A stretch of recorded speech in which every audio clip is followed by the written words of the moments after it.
Kumusta po kayong lahat? Celebrity Chika Time po muna tayo at may inihanda po akong chika para sa inyo. Tara po't magchikahan na po tayo. Asia's multimedia star na si Alden Richards bumisita sa Barangay LS kasama si Julia Montes. Yes, mga maka-celebrity Chika Time, yan po ang usap-usapan ngayon sa social media, ang pagdalaw ni Alden kasama ang kanyang leading lady sa 5 breakups and a romance. Kung kaya naman po talk of the town ang ating Asia's multimedia star. Bago po tayo dumako riyan, nais ko po munang batiin mga team bahay, team abroad at mga seniors natin dyan. Shoutout po sa inyong lahat at happy Friday po. Ayan nga po, dumalaw sa Barangay LS itong si Alden kasama si Miss Julia Montes na kung saan nga po ay ito ang kanyang katambal sa kanyang upcoming movie na 5 Breakups and a Romance na mapapanood po natin next month, October. Yes po, panay-panay po ang movie promotion nitong dalawa po na ito para sa kanilang upcoming movie. Mapa online po yan, mapa barangay studio o kaya naman po ay sa iba't ibang campus tour at mall tour. Live na live nga pong nakipagkwentuhan sina Alden at Julia sa FB page ng Barangay LS. Barangay, ang ating bisita, Alden Richards and Julia Montes. Let's go! Let's go! Magandang hapon po. Magandang hapon. Maganda nga naman ang iyong pag-modulate ng iyong boses, no? Ganun talaga.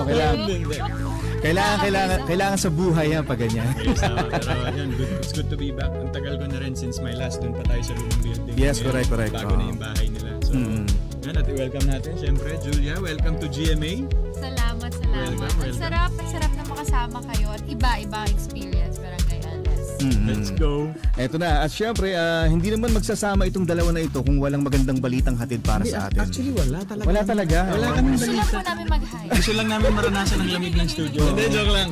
Napadaan lang. Yes. Ganun. Hindi, kami po ay naparirito ngayon para Ang lalim ng napo. naparito ngayon para mag-share. Hindi, pero kidding aside po, syempre. Yun na nga yun, oo. Opo, Papa Obet, sa mga kapuso natin at kabarangay, meron po kaming pinopromote na pelikula ngayon ni Jules. At yun ang 5 breakups and a romance. yun. Alam mo, 5 ganda rin ang breakups boses ni and a Jules sa romance. radyo, eh. Oo. Pwedeng Pag nakapikit. DJ, no? Pwede, malam din eh.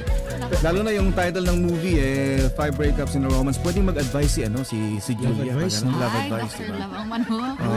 Maganda modulation ng boses niya. Pwede. Yung mga pinapakinggan paggabi, di ba? Talagang hindi ka mapapalipat ng radyo kapag ganyang Tama. boses eh. Baka may mga tumatawag na sa aking boyfriend na, pwede ba Julia, wag ka na nga. Hiwalayan ako ng girlfriend ko dahil sa advice mo. Ganun. Inutusan ng DJ kung anong pwedeng mangyari. Yes po. Pero sisi. Yun nga po, in line with our movie 5 Breakups and a Romance, tomorrow po ay magkakaroon kami ng our first grand event Yes. for the movie. Sa market po yan. 4 p.m. magkita-kita po tayo dyan dahil marami po kaming surprises. Yes, lalabas po dyan ang aming official poster Yes, at ang teaser. at ang playdate kung kailan niyo po kami mapapanood sa inyong mga pinakamalapit na sinihan. Iyon na. Siyempre, kumusta naman working with each other? Parang anong pinagkaiba nito sa mga previous works ninyo? Dream come true to. Dream come true, tapos ma-realize mo na Masarap pala mag-work. masarap mag-work. And, yun nga, in our industry where change is very constant, you get to meet every now and then rare people like Julia na ay meron pa palang ganito sa ating industriya, na ganitong tao sa ating industriya. So I think that's the most rewarding fact about this team up that we have. Siguro ang sarap din makabuo ng genuine friendship, lalo na sa movie na to, with Alden pa. So, iba talaga. Ang saya po talaga na experience while shooting it. Not because we're promoting our film, but really, super, ang sarap talaga na experience. Yes po. Ayun. Ito, laging Yan po ang aking Chika Updates for today. Salamat po sa inyong panunood. Huwag po kalimutang mag-subscribe. Pwede po mag-comment sa ibaba. Basta't wag lamang po harsh o nakakasakit sa isa't isa. Salamat po muli. Spread love, not hate.